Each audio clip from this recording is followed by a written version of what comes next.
Hi, I'm Sarah.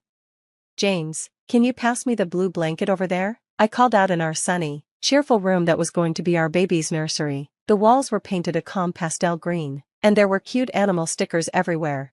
James and I had spent weeks picking out everything from the crib to the mobiles, making sure it was all perfect.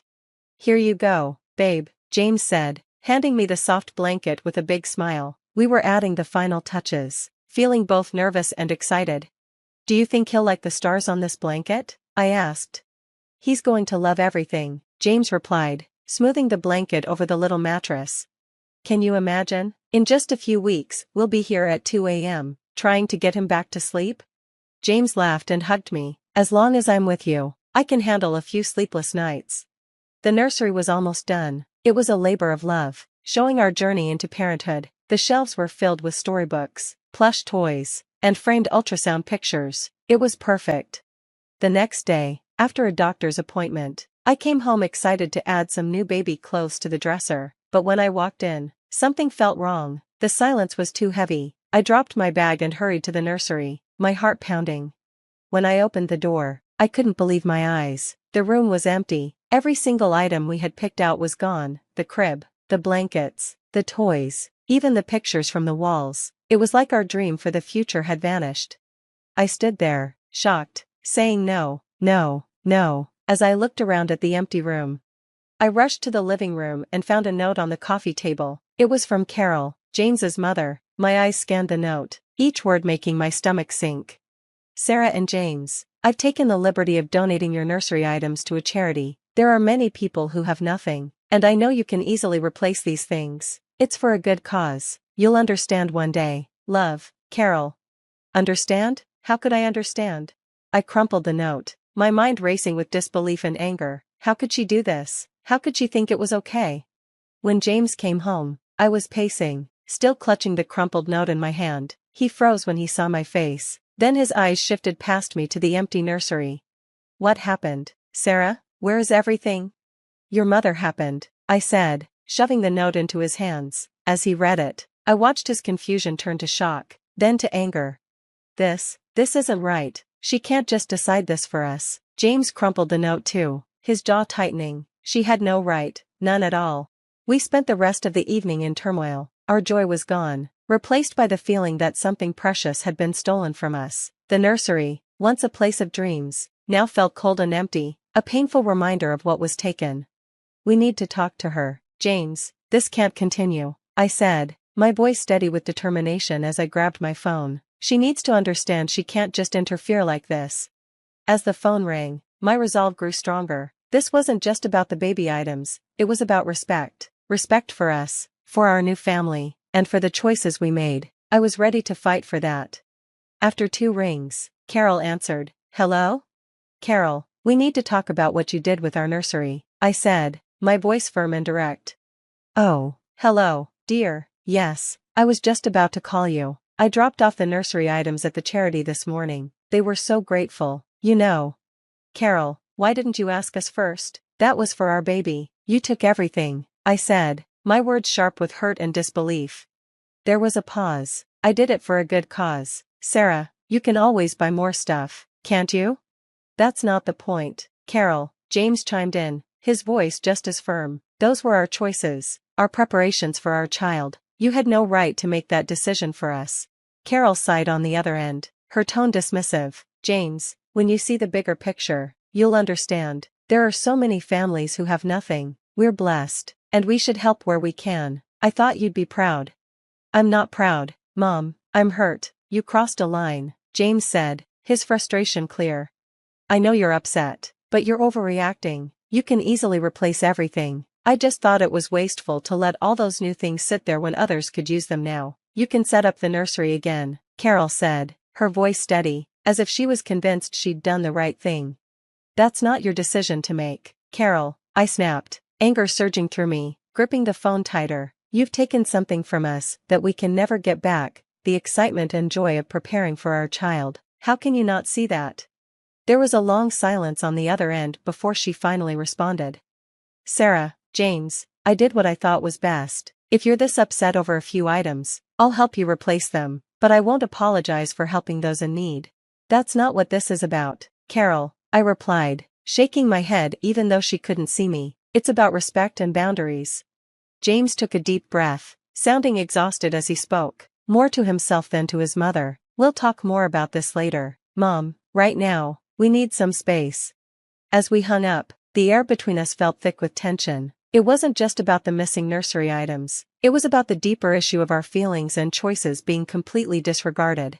James, what are we going to do? I asked, feeling drained. How do we make her understand?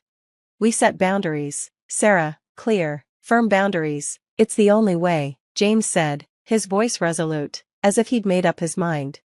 That night, we sat down and wrote a letter to Carol, carefully outlining our feelings and the boundaries we needed to establish. It wasn't just about the nursery, it was about declaring our independence as a family. We valued her as part of our lives, but we couldn't allow her to overstep the way she had.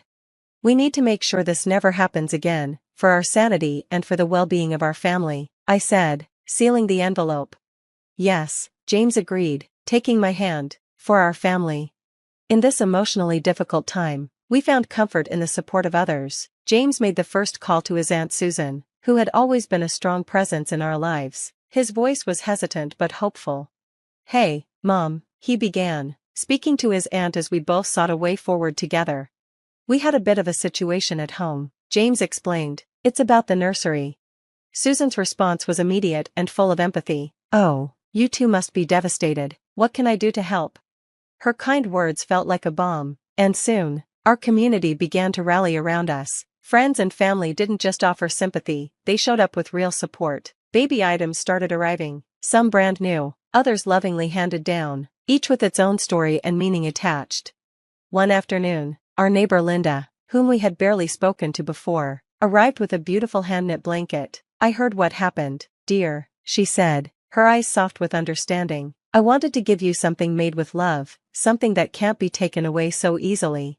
James and I spent our evenings sorting through the items, each piece not only helping to rebuild the nursery but also healing our spirits. The response from our community was overwhelming, each act of kindness weaving a tapestry of support that held us up during this challenging time. We're so lucky to have people who care about us, James murmured one evening as we set up a new crib, donated by my cousin Ellie. I know, I replied, feeling a deep sense of gratitude. It's amazing how much love there is around us. The nursery slowly came together again, different from the first, but filled with even more love, if that was possible. One Saturday, we invited everyone who had helped us to a small barbecue in our backyard to express our immense gratitude. The afternoon was filled with laughter, stories, and the smell of grilled food. As children played in the yard, Ellie came up to me with a plate of food, smiling. How are you holding up, Sarah? She asked. I looked around at the gathering of friends and family. Better now. It's hard to stay down when you have this much support. That's what family and friends are for, she said, giving me a gentle hug. As the sun began to set, painting the sky with hues of orange and pink, James and I stood side by side, watching our loved ones. This network of support hadn't just helped us rebuild the nursery, it had strengthened our relationships with the people who cared about us. It's like we're getting a second chance, James said, squeezing my hand. Yes, I agreed, leaning into him. And this time, it's built on the strength of all these wonderful people behind us. The emotional strain from Carol's betrayal had been real, but so was the power of community. As we prepared once again for the arrival of our baby, we knew that no matter the challenges ahead, we had a circle of love and support that would always carry us through. The energy in our home had shifted. The nursery was once again filled, not just with baby essentials, but with the warmth and love of our extended family. Yet James and I both knew that to truly move forward, we needed to address the root of the issue, Carol's intrusion into our lives. One quiet evening after dinner, we sat down to talk. James and I sat down to discuss what to do next. We can't let this happen again, Sarah, he said. We need to set boundaries that Carol will understand and respect. I agreed, feeling the weight of the decision. I agree. It's about protecting our family and our peace. Together, we made a list of boundaries and the consequences if they were crossed. It was important to make sure our family's space and decisions were respected in the future. The next day, we invited Carol over, hoping to explain our new boundaries calmly. When she arrived and sat down, James started, Mom, we need to talk about what happened with the nursery and how we move forward. Carol smiled, probably thinking this was a friendly chat, but her smile faded as James continued. Sarah and I have decided to set some boundaries. We need our family space and decisions to be respected. I spoke next, keeping my voice steady despite my emotions. We appreciate your intentions, Carol, but in the future, we need you to ask us before making decisions that affect us or our home. It's important for our peace of mind. Carol looked confused. But I was just trying to help. I don't see why there need to be such strict rules between family. It's not about rules, Carol, I replied. It's about respect. Carol sighed and shook her head. I think you're overreacting. I haven't done anything wrong. James's tone was firm. Mom, whether you think it was wrong or not isn't the point. It hurt us and broke our trust. We're setting these boundaries to keep our relationship healthy. Carol seemed like she might argue, but then she just nodded. If that's what you need, I'll try to respect it, though I still think it's unnecessary. After she left, there was a tense feeling in the air, but also a sense of clarity. James and I knew where we stood, and we were united. In the weeks that followed, as we prepared for our baby's arrival, our bond grew stronger. Every decision and preparation was made with mutual respect and care. It wasn't just about setting up a home for our child anymore, it was about building a strong, united front as parents. We're doing the right thing, aren't we? I asked.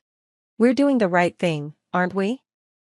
James asked one night as we reviewed everything again. Absolutely, I assured him, my hand resting on my growing belly. We're making sure our son comes into a world where his parents not only love him but also stand up for what's right. The nursery was calm, bathed in the soft afternoon sunlight. I rocked gently in the new glider, my eyes taking in the vibrant murals and shelves stocked with books and toys, each a symbol of the community's love and our own determination. Holding our baby boy in my arms, the troubles of the past felt both distant and defining. James placed a gentle hand on our son's head, his face showing a mix of wonder and deep thought. Can you believe we're actually here? He whispered. I smiled, looking around the serene room. It feels like a dream, but I know the journey to get here was very real. We went through a storm that tested our strength and taught us what it means to be a family. Reflecting on the situation with Carol, it was clear how much it had influenced our approach to relationships and boundaries. It's strange, I said aloud, how such a painful experience led us to a place of strength. Setting those boundaries with your mom was hard, but it feels right. James nodded thoughtfully. It taught us how to protect what's important and stand up for our family. I think it's made us stronger, not just as a couple, but as parents. As the day turned to evening and the first stars appeared outside the nursery window, James and I shared a quiet moment of gratitude. We were thankful for the challenges that taught us, for the community that supported us, and for the future we were ready to embrace as a united and strong family. And that's the end of our story, folks. I'd love to hear from you. If you were in Sarah and James's shoes, would you have set the same boundaries with Carol or handled it differently? This situation really tests the balance between family ties and personal autonomy.